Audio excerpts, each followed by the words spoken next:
ನ್ಯಾಯಾಲಯಗಳು ಜನರ ನಂಬಿಕೆಯಿಂದ ದೂರ ಸರಿಯುತ್ತಿದೆ ಎಂದು ಸುಪ್ರೀಂ ಕೋರ್ಟಿನ ಮಾಜಿ ಮುಖ್ಯ ನ್ಯಾಯಮೂರ್ತಿ ಎನ್.ವಿ. ರಮಣ ಅವರು ಹೇಳಿದರು. ಮಾಧ್ಯಮಗಳ ಒಳ ನ್ಯಾಯಾಲಯ ನಡೆಸುತ್ತಿರುವುದಾಗಿ ಸುಪ್ರೀಂ ಕೋರ್ಟ್ನ ಮುಖ್ಯ ನ್ಯಾಯಮೂರ್ತಿಯಾಗಿದ್ದಾಗ ಎನ್.ವಿ. ರಮಣ ಅವರು ಜಾರ್ಖಂಡ್ದ ರಾಂಚಿಯಲ್ಲಿ ಮಾತನಾಡುತ್ತಾ ಹೇಳಿದರು. ಮುದ್ರಣ ಮಾಧ್ಯಮಗಳು ಸ್ವಲ್ಪ ಮಟ್ಟಿಗೆ ಜವಾಬ್ದಾರಿಯನ್ನ ಹೊತ್ತಿವೆ.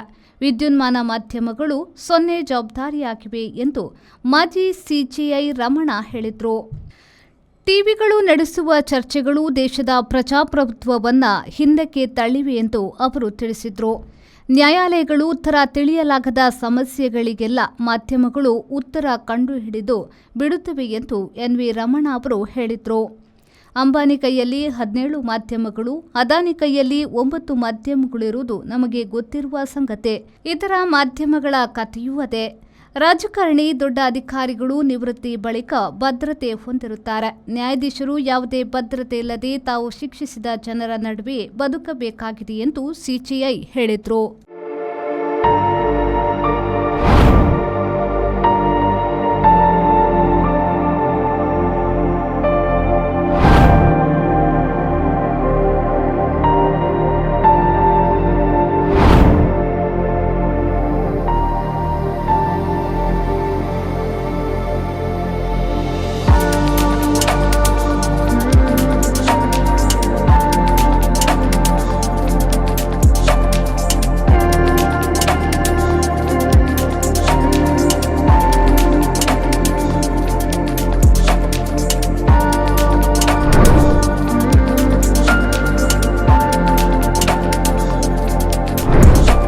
Our balcony garden, Vertex Street, Kadri Kamla Road, Mangalore. Call 8197 104 042 or 7899 282 403.